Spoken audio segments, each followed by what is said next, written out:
Welcome to Ear Biscuits. I'm Link. And I'm Rhett. This week at the round table of dim lighting, we're going to be exploring the question, has music become too disposable? Yeah, I mean I think there's gonna be some looking backwards to our experience with music, listening to music, and how, And what else, eating music? I still listen to it, but I do it so differently than I used to. Oh yeah. I mean, it streams now.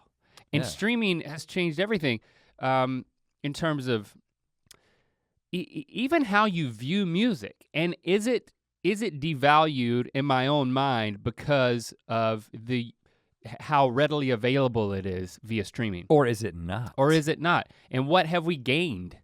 What have we lost? So maybe we'll even look to the future. Maybe we'll even look to the past. Well, I already said we're gonna. Yeah, I'm just trying to make look it to the dramatic. present and and the past. Looking forward to that discussion. We do want to let you know that starting with next week's episode of Ear Biscuits, the video version is going to be available on Sunday on the Good Mythical Morning channel, not Saturday, because what do we got on Saturday now? Let's talk about that. Yes, it's a new show. It's a new show called Let's Talk About That. No, we've done the shoe thing before. We're not doing it again right now, at least. Nope. So the new show, the new Saturday show, Let's Talk About That on Saturdays, followed by the all new video version of Ear Biscuits on Sundays. There's a video, there's a freaking video every day on the channel. There is. But right now we're coming into your ear holes. Maybe your eye holes too. I mean, it's your prerogative. But before we get into the whole music thing, it's been a while, but I haven't had an opportunity to give you, Ear Biscuiteer, just the download of my experience at hanging out with my friend Alicia Keys while my cousin recorded his album and stayed at my home. And then the album was recorded at a very rich man's private recording facility, and it was a nutso experience. Now, do you have, are you at liberty to speak of this? I didn't, I knew that, well, there were people who showed up at this recording studio and they had to sign NDAs, which stands for not this a-hole. Now I don't, that's not what it stands for. It stands for non-disclosure agreement. Now do you ask, did I sign an NDA? The answer is, not this a-hole. Yeah, you know what? That way you ended up telling that joke was great. Actually, you know what? In some weird way, I think that was good. I think that setting it up I wasn't a planned and joke. then doing it as a throwback was even better. When I plan jokes, it doesn't usually go well. Right. I've observed that. Hey, screw you, man. No, I was agreeing with you. But, don't. Not this a-hole. Would never say that. So I'm free to talk about this. There's not any problems here. You're not giving any My boy Britton, my cousin, Britton Buchanan, follow him on the stuff. Well, again, I'm living vicariously through, in the wake of coming in second on The Voice, where Alicia Keys was his coach. She really believes, as do I, and many tasteful purveyors of musical talent, that he's got what it takes, man. He's a songwriter. Yeah. He had a whole bevy of songs, and then he met with Alicia in New York, and they went through and they picked out the ones they were gonna do for his album. And it's like a very quick and dirty thing where it's like, over this weekend that I'm referring to, he went into the studio. Can I tell you, can I just say, before you explain to the record story, his album. I told you this while you were gone. Yeah. And Britton was in town. Britton came and had dinner with my family.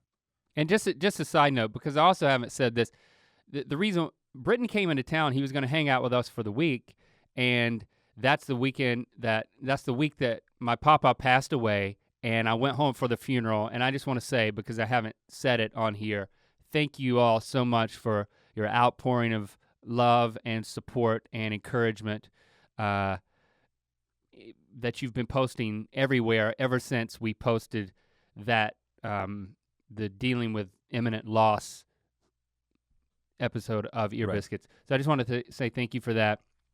And there was very much a sense of closure going back home for the funeral. But byproduct was while he was here, you were gone. Yeah, he was gone. I was gone for the most weekend. of it. So he was kind of house sitting for me and waiting to record. I got back just in time to have the experience that I'll tell you about. And so we had him over for dinner, and I had my sister-in-law and nieces. Thank you for that, town. by the way. And I was glad to, but it was mostly like, okay, this guy is he's in Los Angeles. He doesn't know anybody. He's Link's cousin. He's a mile away from my house. I should have him over for dinner. You had a deep sense of obligation. But let me tell you a little something, which I already told you this. I mean, I texted you and Christy this. Yeah, I think you just texted her actually. No. And she told me, oh, okay. No, you weren't very responsive while you were traveling, which is okay. Yeah, I mean, I'm not gonna hold it against you. What did you say though? I said that Britton is our new favorite person. I mean, he is an incredible guy.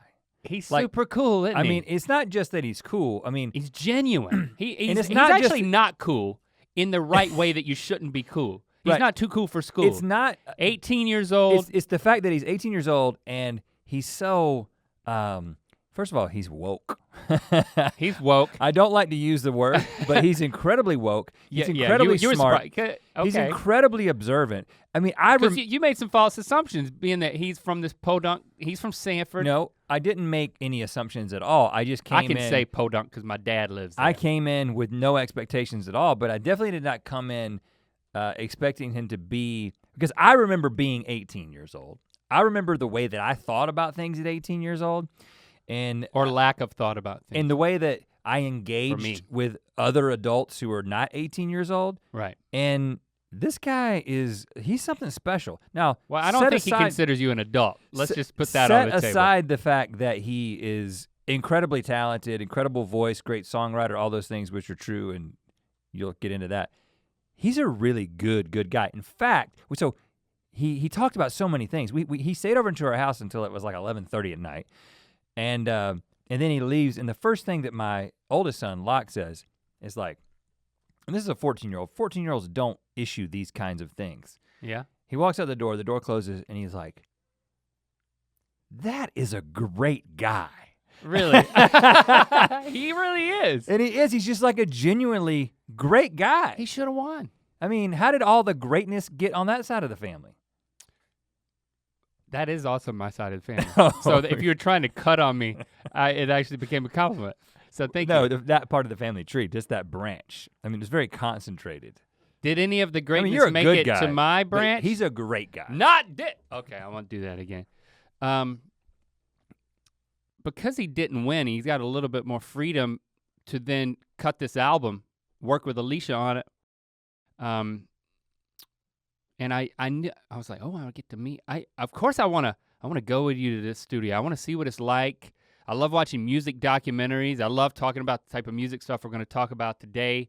I just love being on a fly on the wall in that world. That's why those documentaries are so much fun for me to watch. But being there in a recording studio environment for the first time that was like legit was amazing. And it turns out that this was like, everyone there was in awe of this place that we ended up going. And I'm like, at some point, I'll get to meet Alicia, which will be freaking awesome. Right. Because she seems like an amazing person. Right. And Britton said that she was. Mm-hmm.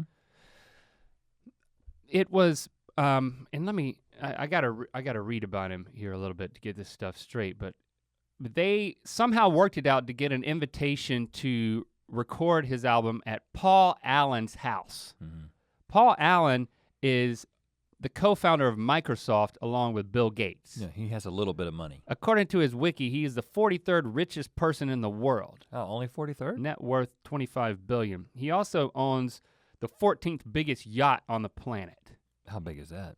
Hold on, it's 95 feet. 414 feet.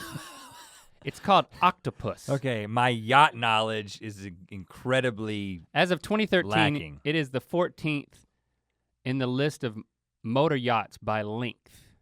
Good gracious. It is equipped with 2 helicopters, a submarine, a swimming pool, a music studio. A spare helicopter? It has a spare And helicopter. a basketball court. He's got a helicopter to get to the helicopter. That's how big the yacht is. 400 feet, man. He's got to take a helicopter from one end of the yacht to the other end to get on the other helicopter because that gas is burned out to then go to like an island or something. Yeah, right. I will say that I did not meet this man. He was not there. Of course he wasn't. But there were keepers of the place. Their full-time jobs were just to keep the place. The first one was a security guard who grilled me before I was allowed through the gate. Okay.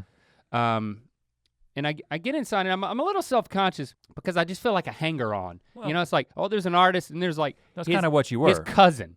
I'm the cousin / chauffeur / like guy whose house he's staying at. Everybody brings their cousin to their recording sesh. It's my cousin.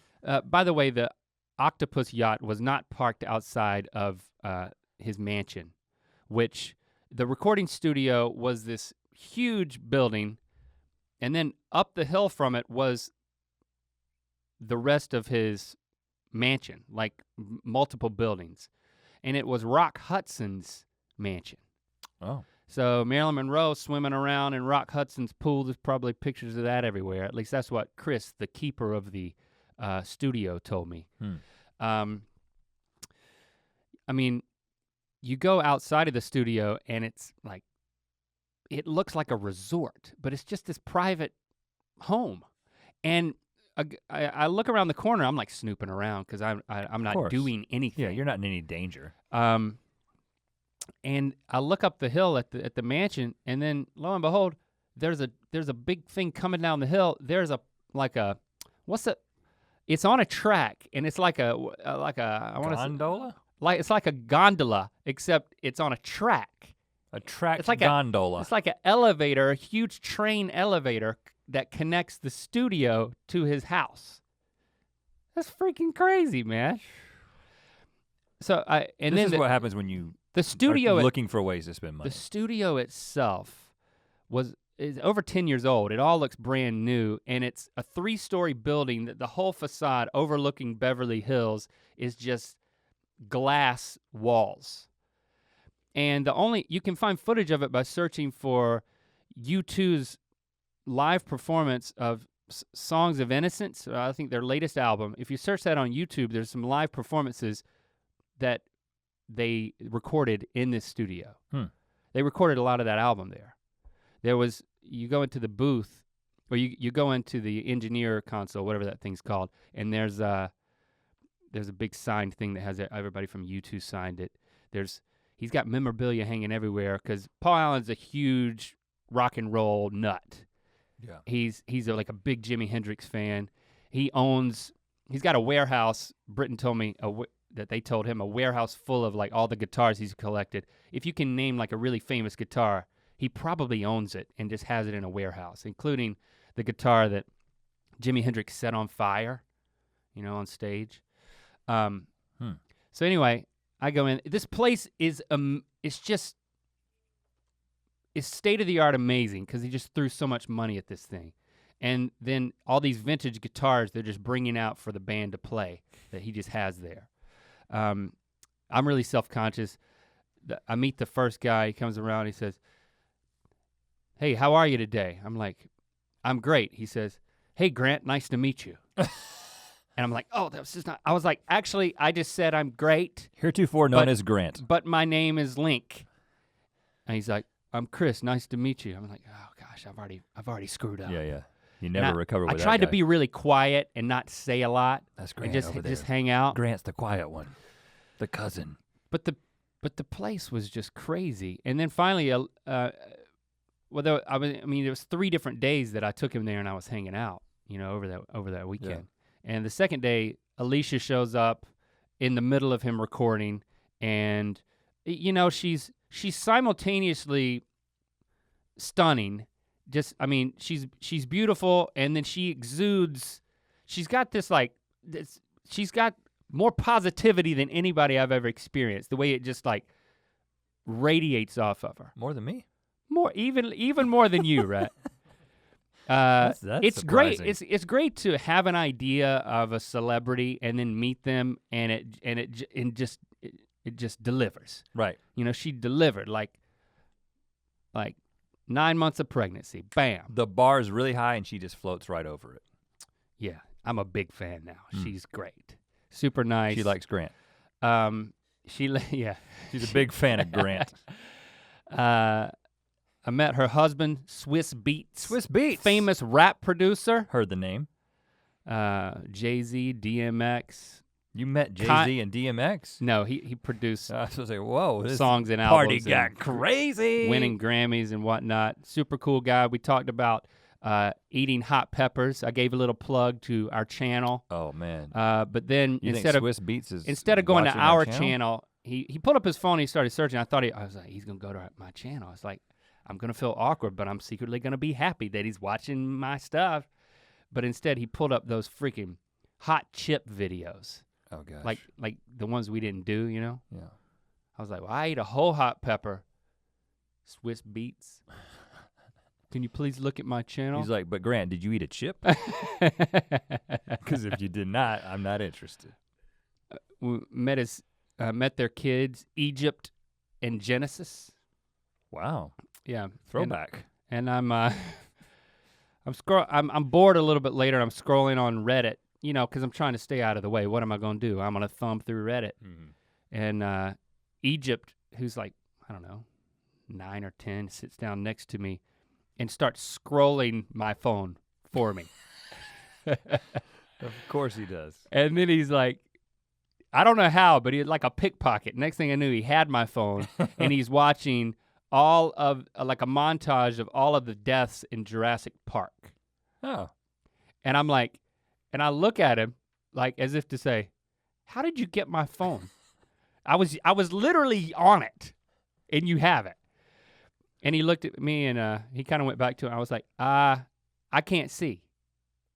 And then he like turned it and for the next 15 minutes we watched all the deaths in Jurassic Park together. You and Egypt had a moment. Yeah, and then 5 hours later when we leave the recording studio, Britt and I are driving home and you know, my phone at like a poignant point in our debrief conversation connected via Bluetooth to my speakers in my computer, I mean in my car, and it just started playing the audio of all of the deaths from Jurassic Park, which is like— That's a little distracting to drive to. It was a good button on the end of an amazing experience of being a fly on the wall, of watching amazing musicians collaborate with Britain to make this album in record time. It was the band from The Voice. They had just listened to the demo versions of the songs, and then they would come in and Britain would play it live once, and then they would be like, all right, let's go. It was amazing how great they are. I mean, and the best in the world at that. They play thousands of songs live because of being on The Voice for all these years. And it was super cool to just be sitting in the control booth, just watching them through this like panoramic view of this glassed-in thing that's probably unmatched by any other studio except the one on the same guy's yacht. So I mean, it was just crazy to be along for the ride, and then to cap it off with hearing every person scream bloody murder death at the hands of raptors and other dinos. And so we don't know exactly when this album is coming out, but I mean sometime in the fall, hopefully. They recorded all the music tracks, but then he's gonna go to Alicia's studio in New York and track his vocals because they didn't have time for that. Maybe I can go up there and lay down some tracks. No, just watch silently. Backup vocals by Grant and Alicia. So that's how I'm enjoying music now. You know, I mean, my new standard is I've got to be in the room with the masters of their craft. And when you're not doing that, you're enjoying music digitally, mostly, as I do. We used to enjoy it analogically.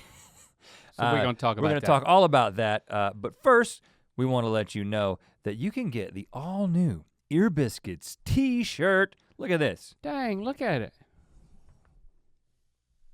I like the lined nature. That's me. That's you.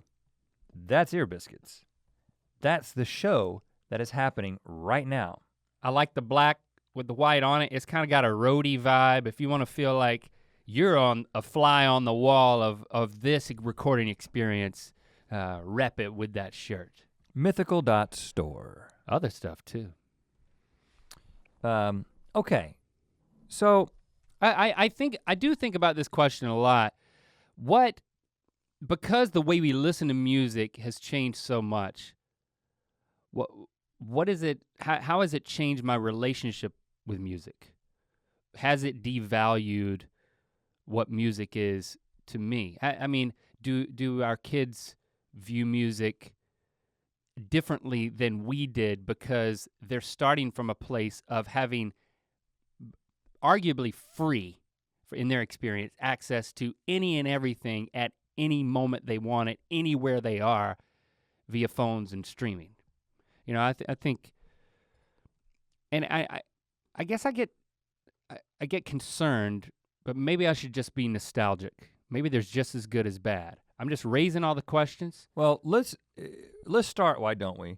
We're just talking about when we were kids, the experience with the way that we would experience new music. And this is gonna be true for many of you who are listening because many of you, like us, have kind of lived through this digital revolution. And I think sometimes we underestimate, because you forget, you so quickly, just even, I think about like, literally like 2 or 3 years ago.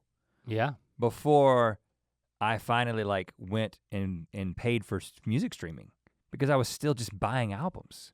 You know, things change so quickly, but if you go all the way back to the beginning, like, do you remember? Well, because even before we go back, yeah, because even just like not Apple Music, but I had this Apple Match subscription, and that's when you pay. Apple came out with this thing, and it still exists, but my subscription was up, and I'm like, I ain't paying for this. But a year ago, I'm like, you know me, I would never pay for anything, and I actually paid to have Apple match everything that I already owned in their cloud.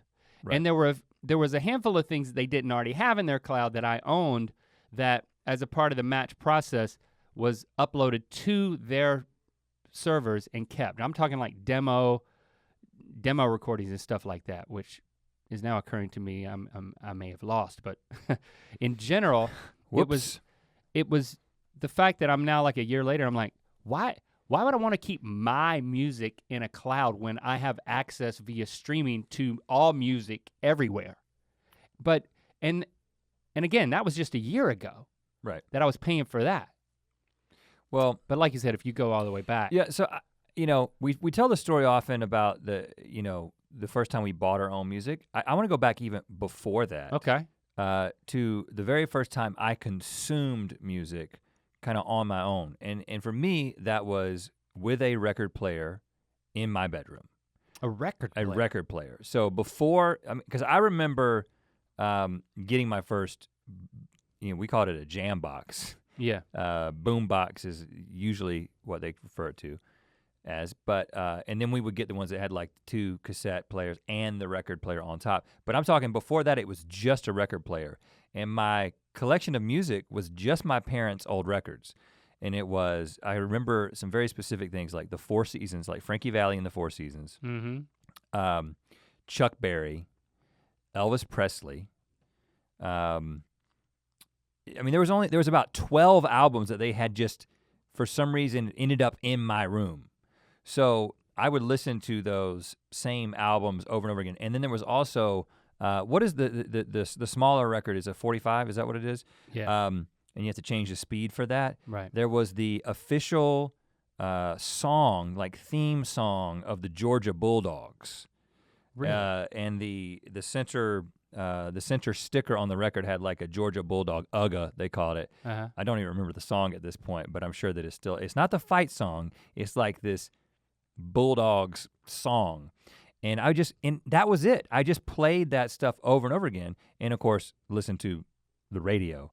But that was the first time that I took albums and listened to them, and I would put those albums on, and pick something up in my room and lip sync it and walk around the room singing "Love Me Tender," you know, and sometimes I would like slick my hair go back full Elvis and do it. Dang. Yeah, and this was just an experience that I was having to myself. I had a similar experience. We had in the house with Jimmy, we had that guest room in the front that had and eventually had the Nintendo. Well, it had a record player and like the 2 tower speakers. Like most houses had the room where you had that.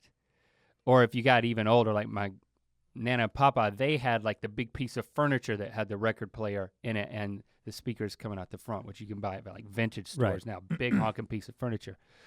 But my mom had a record, like a little 45 single of The Name Game. The Name Game. Banana, fana, fofana, fee, fi, momana, Anna. I would play that and I would dance around. And we had the Pac-Man theme song. You get a lot of mileage out of that. Yeah, we had that and we had Freddie Feelgood. Let's see, Ray Stevens. Oh, Ray Stevens. The country music, comedy music guy, which is kind of crazy that one of the first things I listened to was a musical comedy record from Ray Stevens. Yeah, my parents loved Ray Stevens. But Freddie Feelgood, it actually wasn't that funny, but he played all the instruments of the Freddie Feelgood's band with his mouth. It was like Bobby McFerrin. And you know what? I still have those records. I have them in the console at the house right now, and I played them for the kids. They thought it was crazy. Because once I got a record player, for my birthday, and I'm like teaching Lando how to play it.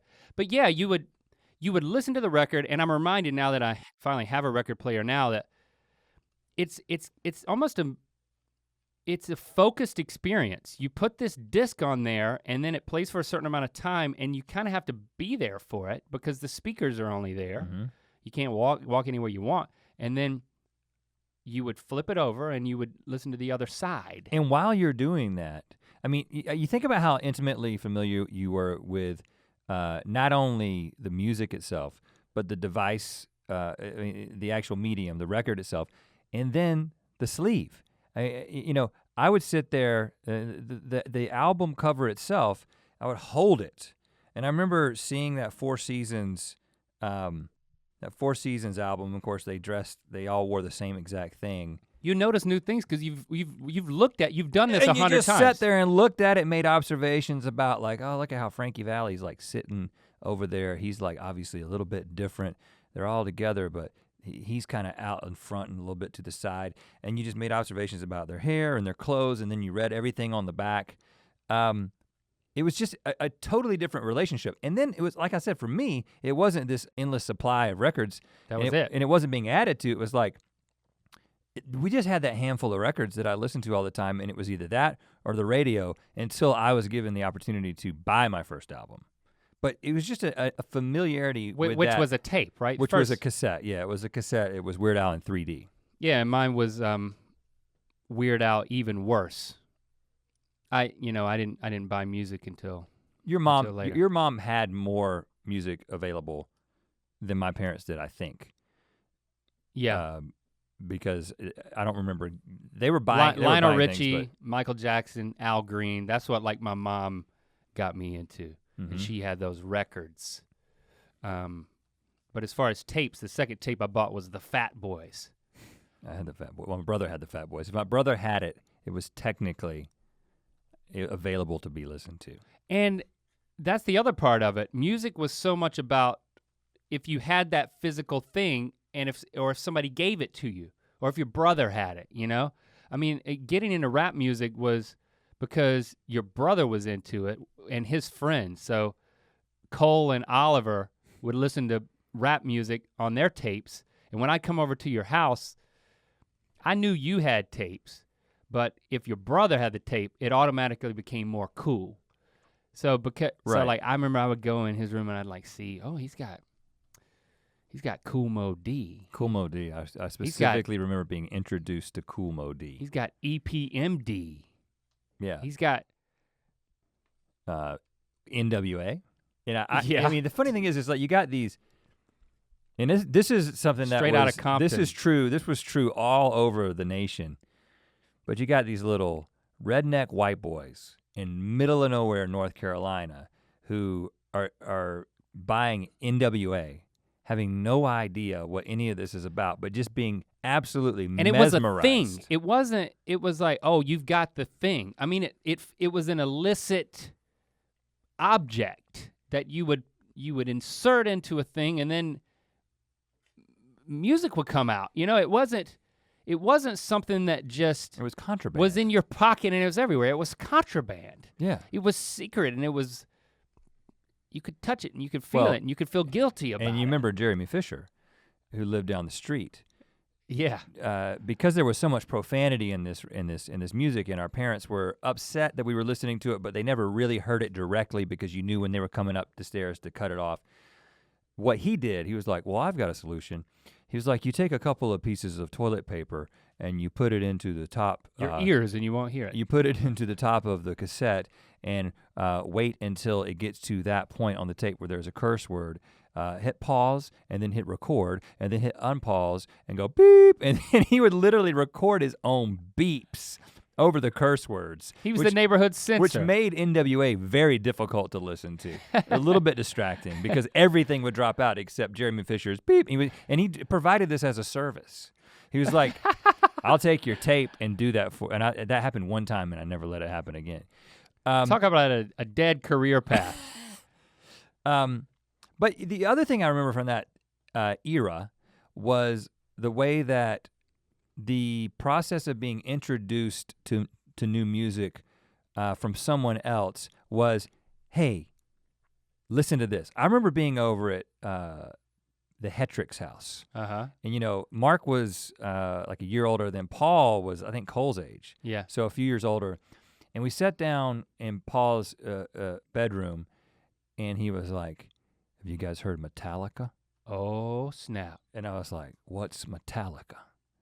And I had been listening to, you know, when I wasn't listening to Frankie Valli, I was listening to Weird Al. So the transition into Metallica, and I'd done a little bit of rap, but this is actually probably before Cole got into rap. He turns on, he had like a big stereo, like the speakers were separate. Yeah. It wasn't all one thing. And I'm sitting on the bed and he turns on, I don't even remember what song it was. Master of Puppets? I just remember thinking, this is amazing and probably evil.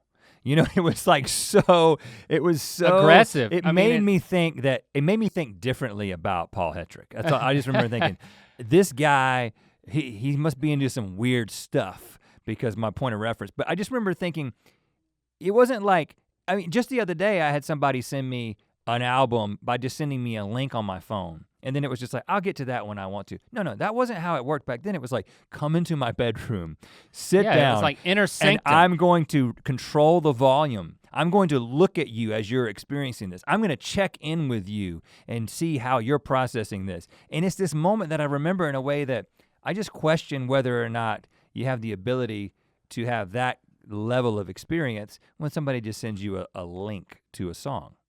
I mean, you know why artists have listening parties, you know? They work so hard to make this thing, and you want to have this communal experience of just listening to it. It's different from a concert, you know? It's like, I do feel like we used to have that.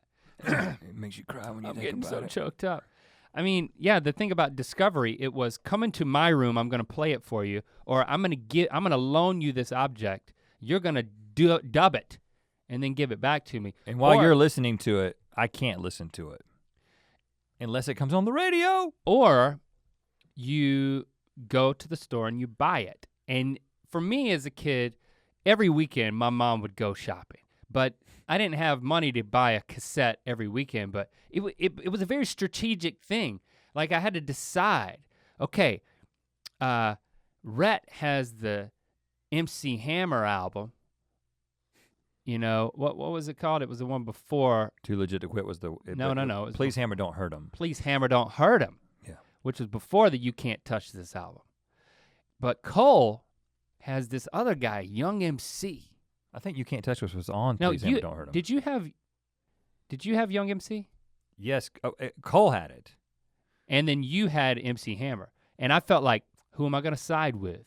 Because I can only buy one tape this month, basically.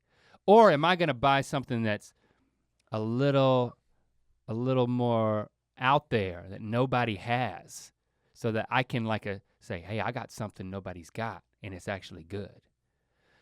You know, so.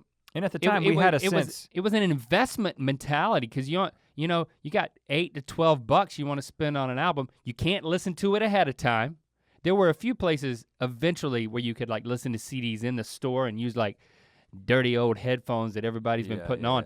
But for us, it was you look at the cover of the cassette and you're like, all right, Cole's got an EPMD tape, but they got a new one coming out. I'm gonna be the first to get that one, and I can say I got it. Obviously there was no internet, but we didn't. It was word of mouth because we didn't subscribe to any magazines that had any of this information in it. No. It was just somebody at school would tell somebody else, and somebody somewhere had a magazine. There's no, I know that. I mean, I would just go and look at the record bar. I would look at the cassette section and you would see the rap section, and I would buy something. Well, you would go to the ones where they had the most of that tape too. Yeah. You know what I'm saying? So if they had 30 Young MC tapes, you knew, that must be a good one. Yeah, this is in demand. A new one. I gotta get this one. And then that would be the tape that you would listen to, and it was a deep experience that is very difficult to achieve, but it was almost, the whole system was built for a deep experience before. Now you have to have one in spite of the system. I'll get to that, but in other words, I'd make a calculated decision. Out of all the tapes that I can buy this month, this is the one I'm gonna buy. And it's the one that I'm just gonna listen to again and again. I'm gonna put the tape in and I'm gonna play it. And I didn't have one, I didn't have a newfangled, you hit fast forward, the special fast forward button that can detect when there's a gap in the audio and that's the next song. You just listen to it. And it was an album experience half by half, just like a record, where you had to flip that tape over. And you would just sit there and you would experience it in the certain order that the artist intended on both sides, and then you would do it again.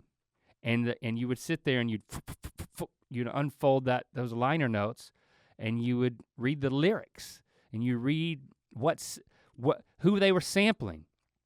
I remember, when I got A Tribe Called Quest, Low End Theory, one of the greatest rap albums of the 90s, easily. I got that because Cole had the previous one. It's a long title, I'm not gonna say it here. I can't quite remember. People's Instinctive Travels in the Paths of Rhythm. Hey. But I would listen to Low End Theory, and I said, okay, who are they? They're sampling stuff. I didn't even know what sampling was, right. But you read about it in the liner notes, the average white band, what is that? And then I'm looking through my mom's record collection again, and I realized she's got average white band records. Mm-hmm. And I started bringing those into my room and listening to those, and I'm like, this kind of sucks to me. Because it doesn't sound anything like the rap, but somehow they found something in this Except to make pick that. up the pieces. Pick up the pieces. Oh yeah, that was immediately okay. That's one of the obvious, best. But the that's other one of the best instrumentals of all I think time. it's all great now, but it was a treasure hunt experience to connect dots of their creative process. It was like, my mom has this album that these guys in New York turned into this new thing that Rhett's older brother thinks is cool, Yeah. And I'm sitting here in my room by myself, reading it, just pouring over, and that was the experience. It was a forced, paced, deep experience that everything now is geared towards the opposite of that. Yeah. Well, yeah. Okay. So, at risk of sounding like a couple of old farts who are reminiscing about how great it was when we were introduced to music. And you had to like all the songs. I'm sorry, but it didn't.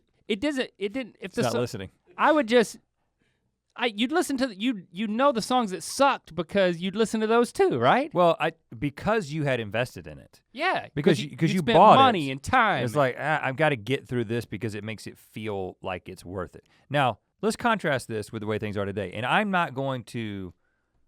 As I talk about this, I'm actually going to talk about the. I'm not judging the experience because I think there's actually something to the way things are done now. Okay. Yeah. So the way that I introduce myself, now first of all, I subscribe to, right now I have Apple Music. That's just because I have an iPhone and so I end up doing a lot of Apple things. So that's kind of my streaming service that I use. But what I'll do in order to find new music is, in fact, the other night I did this, sitting there and I'm like, I wanna find something, I wanna find some like melancholy Americana. Like first of all, just the fact that I can think that. Yeah. And not have to go to the smallest section at Sam Ash. There was never a section at Sam Goody's or there's a bunch of Sams. If I had gone in melancholy what? Melancholy Americana, they would have been like, sir, please leave. But now I have the ability to go basically to the like Americana section. And then it's like latest releases. And I can do like, top tracks or latest releases. And what I'll do is I'll play one and I make a decision sometimes 2 seconds in, sometimes 15 seconds in, as to whether or not I'm gonna continue listening. And I'll go through 10, 11, 12 different people, most of them I haven't heard of, and then I'll land on somebody and I'll be like, oh. Something that grips you in like track one. So like, for instance, I did this. And the album art does still play into that though, right? Oh yeah, because you can look at the album art and make, the combination of the album art and the title of the album, you kind of make a decision. Right. Is this person trying vibing with me to give me something that is gonna work for me? So I just recently discovered, and I'd heard of this band, the Milk Carton Kids. Okay, like it's one of those like, oh yeah, I don't know anything about those guys. But I've heard they've been out for a while. They've gotten multiple albums. But when I was doing my melancholy Americana deep dive, 10, 12 albums into top tracks or latest releases, whatever, I get to Milk Carton Kids. And then I'm like, okay. And I stuck with it, and I ended up listening to the entire album, and now I consider myself a fan of these guys, who, by the way, are based in Eagle Rock, close by. Are they missing, or what's their story? I think it's a play on that. Okay. But that's a completely— They're melancholy? But think about how many people I passed by for different reasons before I landed on these guys. And here's the thing, is that because I could do that again tonight with any other combination of musical descriptors, and then I could do it again the next night, never repeating the rabbit hole that I'm gonna go down, don't have to go back to melancholy Americana, I may not go back to those guys. Now, I actually use my recently added quite a bit because it's like, oh yeah, you remember those guys, Milk Carton Kids you found the other night? Listen to those guys again. But there's something to that. There's negative and there's positive. Yeah, I mean, to that. There's a tremendous positive that that the mechanism for discovery, and as an artist, or I'm kind of projecting onto more of, music artists here, that I have to think that the rate of evolution of sound and of music has increased dramatically because of access. I mean, it's the same thing as just our access to information with the internet has drastically accelerated so many aspects of society. Right. I think I believe that hip hop is still one of the fastest shifting genres. I don't know why, but I just observed that I think it is. I could be wrong about that, but I think that has to do with being able to hear so much, like artists being able to hear and be inspired by so many different people in any one sitting, so to speak. Well, and I think that's pretty cool. There's a value. It's so easy to accidentally bite somebody in hip hop and for your flow to sound exactly like somebody else. Yeah. That I think you're kind of constantly kind of moving away from that and trying to set some sort of target where if you're doing melancholy Americana and he sounds a little bit like so and so, it's like that's a good thing. But if it's like he sounds like Drake, you're like that's not good. He needs to change. He needs to innovate in some way.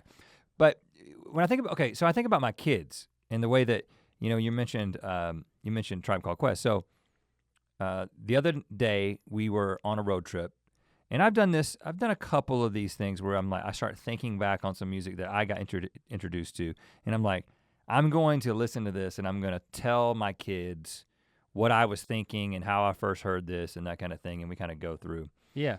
And so Locke is he's really into hip hop, and he listens to like when what's his name, Extension, I don't know, how do you say the guy's name that died recently, that was a Triple Extension. I'm probably saying it wrong. I don't know. That's how out of the loop I am. Extension cord. But he was like when that dude died, it was difficult for Locke for a couple of days, and of course he was like all into the theory about how Drake was involved in all this. But so he was pretty well acquainted with the cutting edge lo-fi, even some lo-fi stuff, which I'll get back to that in a second. But so I was like, okay, I'm gonna play you some '90s hip hop. I ended up going through Tribe Called Quest, Black Sheep. I started just thinking of some stuff that was performed at the talent show. Yeah. Third Base, and I know I'm jumping all over the place with how this is held up. Tribe Called Quest has held up. Black Sheep hasn't held up quite as much. Yeah. Third Base doesn't hold up at all. Like you listen to Third Base now, and you're like, I think there's a couple, but I think I think it holds up, but no, like it feels like he's like getting off rhythm. Bunch. okay, but Pete, what did Nice is off? What did he think about it? But what did Locke think about it? Oh, then we got to the Fugees, and okay, you made it. Okay, yeah. So I mean, I'm jumping all around the '90s, but there's this okay. I can see some of it's good, but then I can start feeling some of it not really working. It seems a little bit cheesy. Right. I mean, I tried Young MC at one point, and I was like, I cannot believe. No. I can't believe that's candy. How bad this was. I mean, it's just horrible. But I mean, I think Fugees.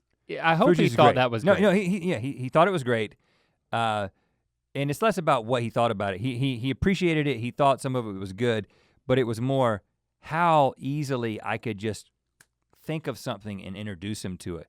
And I was like, getting into the question of is this disposable, it's like, this is not the same thing as if I gave him an album and he had a machine in his room and he had to take the thing and put it into the thing and spend some time with it. There's no cost.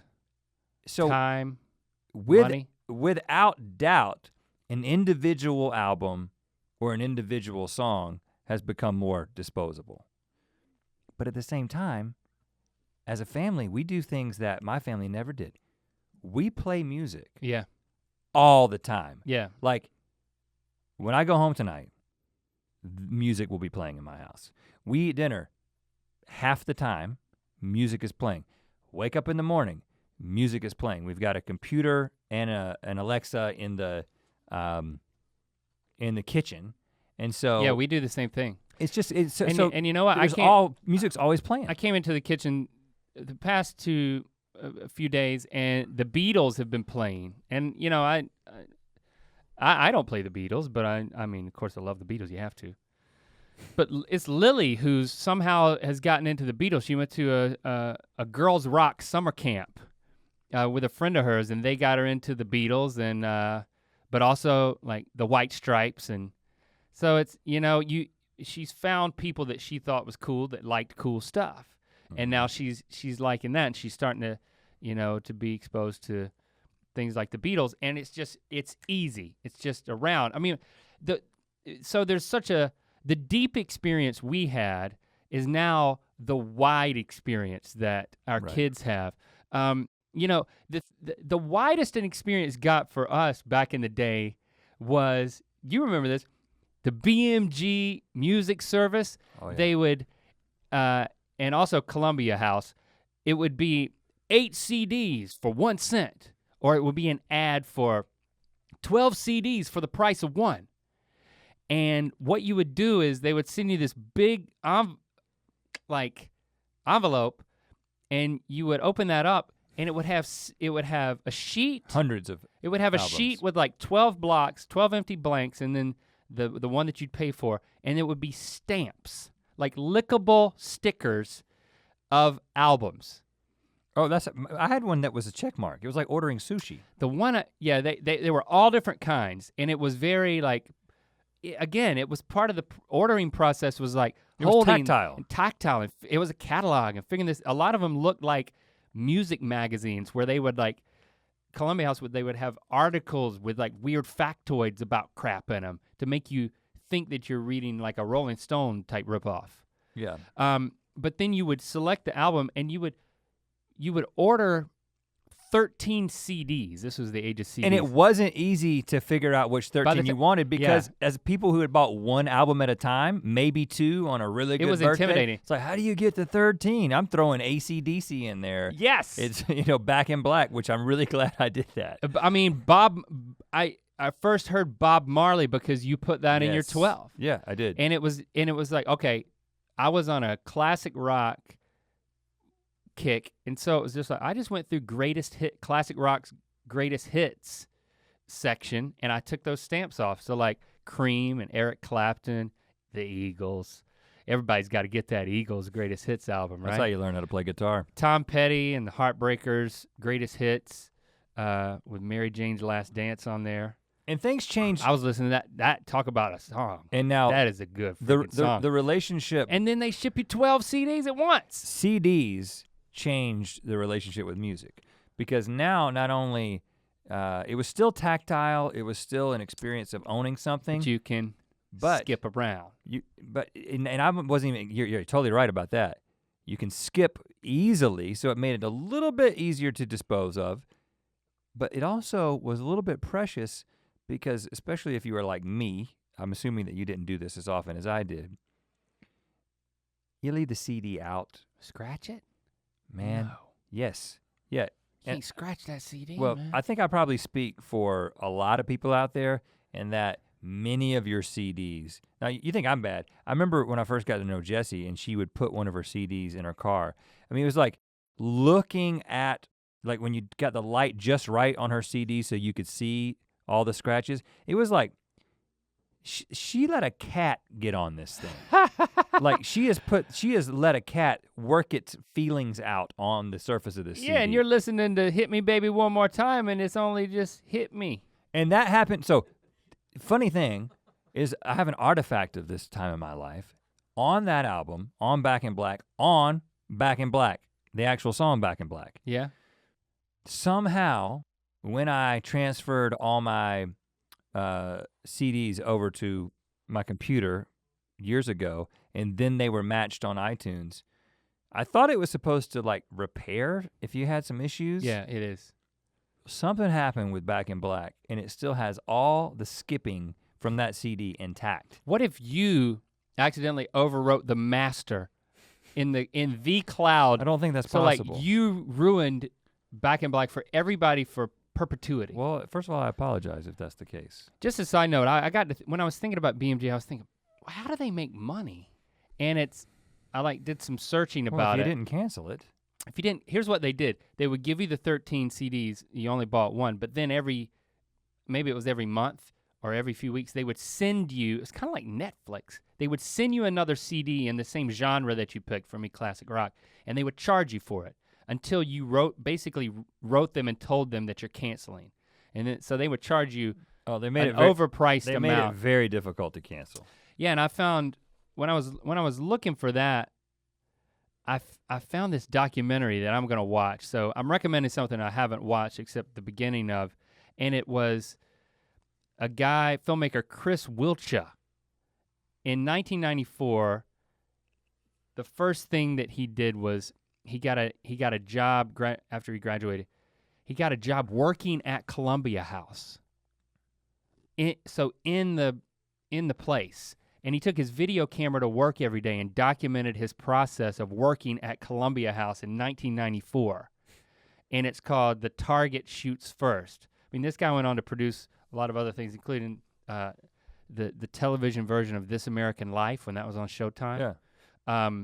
So yeah, he's like doing lots of good stuff now, but that was like the first pet project. And I'll tweet out the link to the Vimeo of that like hour 20-minute documentary that he made of his like, it's almost like found footage-ish, or just like very intimate footage, because I kind of skipped through it, of his like taking his camcorder to work every day.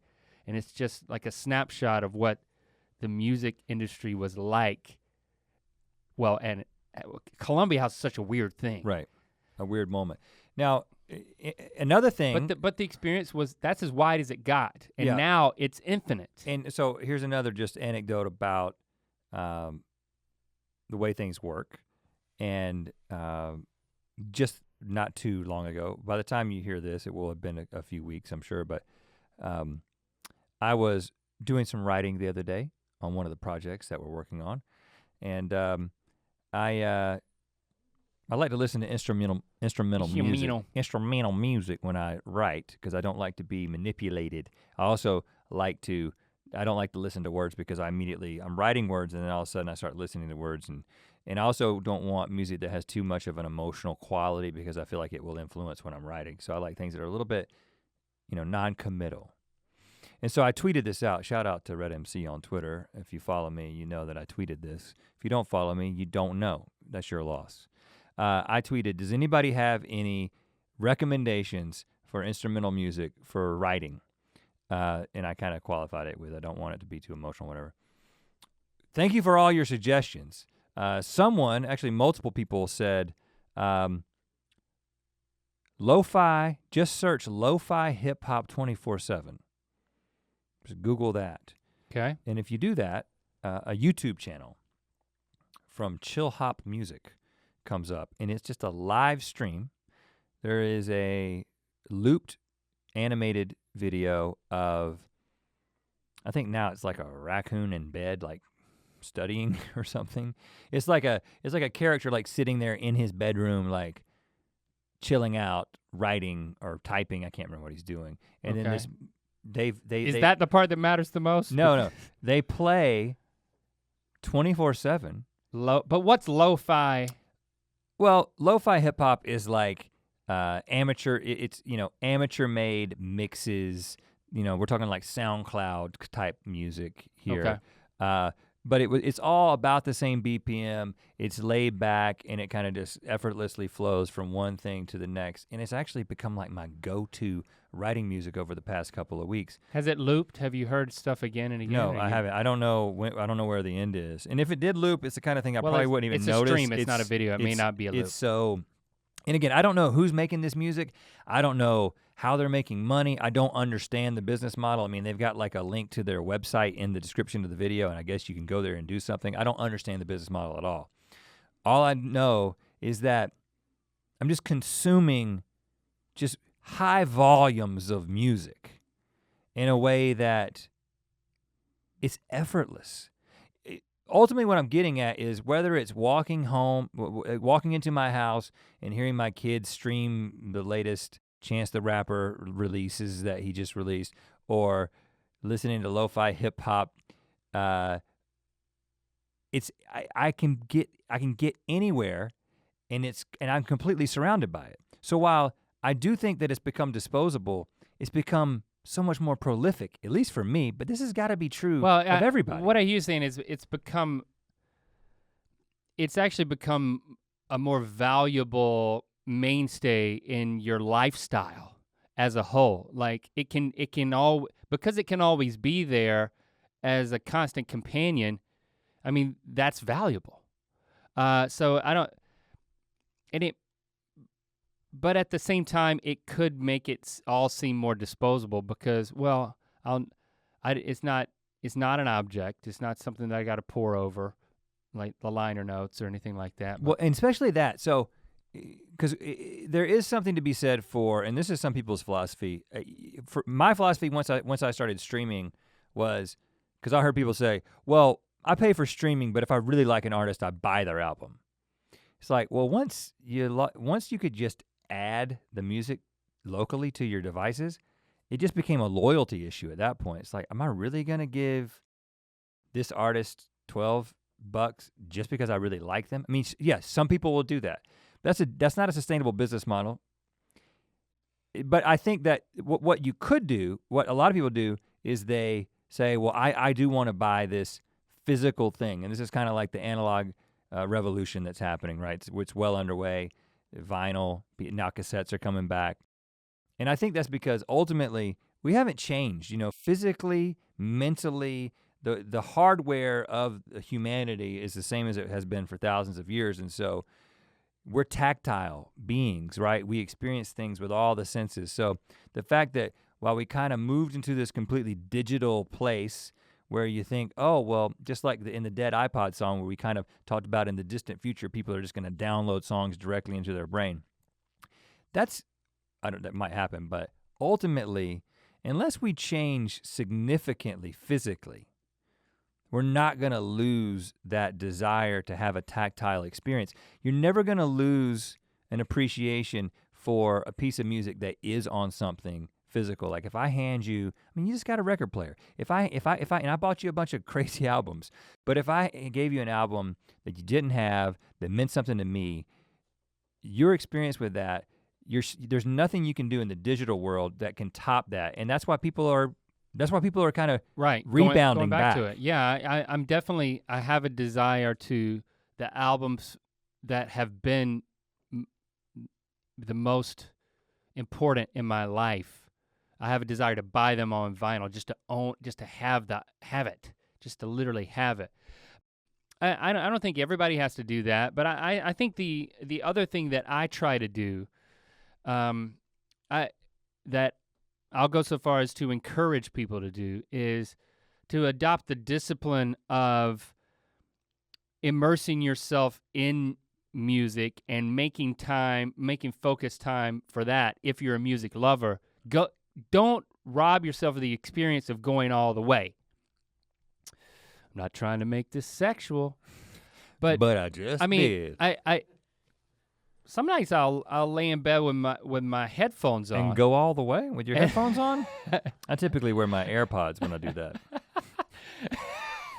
And I'll listen. I don't like to have them to be I'll too listen bulky. to music, and I'll focus on it. So it's not a companion to anything. It is the object of my affection at that moment, and my analyzation. Right.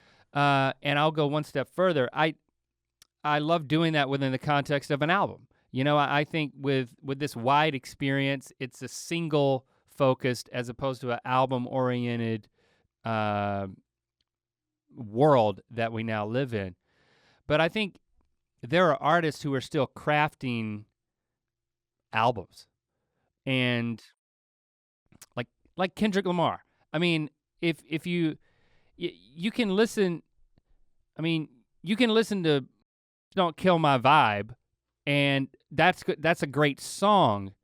But if you listen to Good Kid, Mad City as a whole, then you've immersed yourself in a cinematic experience that an amazing artist crafted. He made an audio movie, and you got to listen to all of it to get that.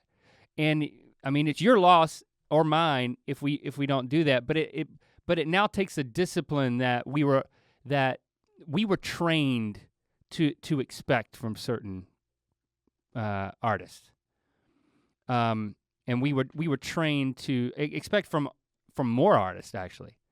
You got to sit here and you got to press play, and then you got to flip it over to a certain point, and you see what I'm saying.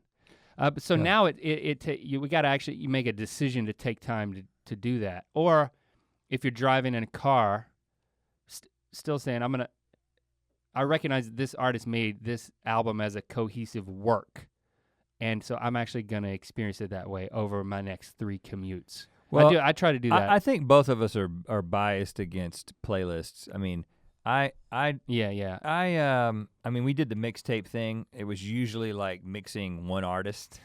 Like we would mix Merle, and it would just be like the lonesome side and the loving side or whatever. It was like I would take all the songs about being alone, which is quite a bit when you're talking about Merle Haggard, and then the other side would be all the songs about being in love. And I would sometimes together we would just go down a country road and put that album in, put that cassette in, and just sing at the top of our lungs. And sometimes I would just go by myself and think about the girl that I had a crush on and was not responding to me, and just listen to lonesome Merle Haggard songs. But we have kind of I saw her recently, by the way. No, I don't want to go on a tangent. You did though? Yeah, in a Zaxby's. Oh, okay. Back home. We'll talk about that in a second. And of course, lots of girls didn't respond to me, so it could be one of many different women. They were all there. But it's like one of my dreams. All the women that have rejected me at the Zaxby's. That's a recurring nightmare of mine. But I just wanted some chicken fingers. But the why don't you love me? We're both, and this is to do with our age, I'm sure, but I'll put a playlist on, or like Pandora, or like a radio, like an Apple radio station, if I've got people over and I don't want it to end, you know? But if I've never once played one of the Apple radio stations while in the car. I don't know. It's weird because I would listen to the radio itself, but I find an album, I find an artist, and sometimes I feel like if I listen to an artist and they have one good song, and then the rest of the album sucks, I just write them off. I don't say I'm gonna take that song and put it into a playlist. I say like, no, this album doesn't work, so this artist doesn't work, and this is just an internal bias that I don't build playlists. I mean, for myself because it's too much work. But if I like an artist. Like if I really like Lord Huron, I'll go to Lord Huron radio, and then it'll play other artists. I'll discover other people related by just listening to that around the house or whatever. Well, so I think for me, to answer that initial question, it's definitely become more disposable. I mean, my relationship with music isn't anything like it was in 1982 in my bedroom.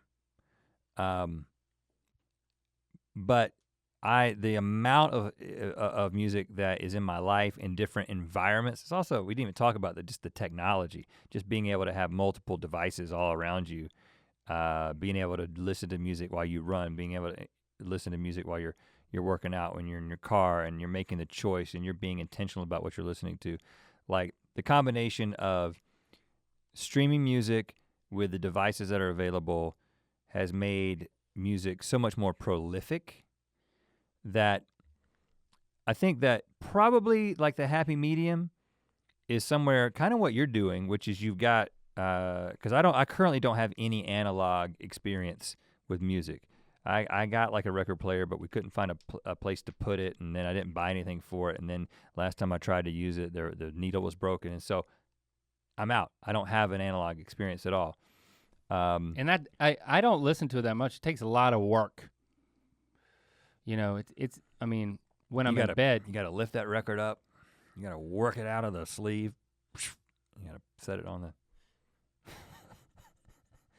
Is it in your bedroom? It's not in my bedroom. It's in the living room. Oh. So it's not hooked up to the best speakers, and I kind of like a headphone experience. I could hook up headphones to it. What if you carried it around with headphones? It was like a Walkman, but it was a record player.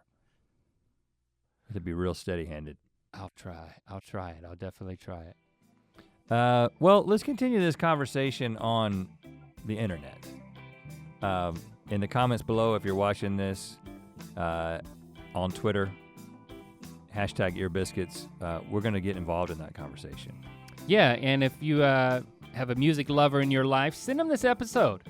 Tell them they can reminisce along with us. Maybe we'll trigger some memories from them and spark a thought of, oh, I need to go back and listen to that album or that song. Or I remember the first thing I listened to was this, or this was my favorite album when I was in middle school type thing. So thanks for sharing this episode and for talking with us, like Rhett said, using hashtag Ear Biscuits. We'll bring you another biscuit next week.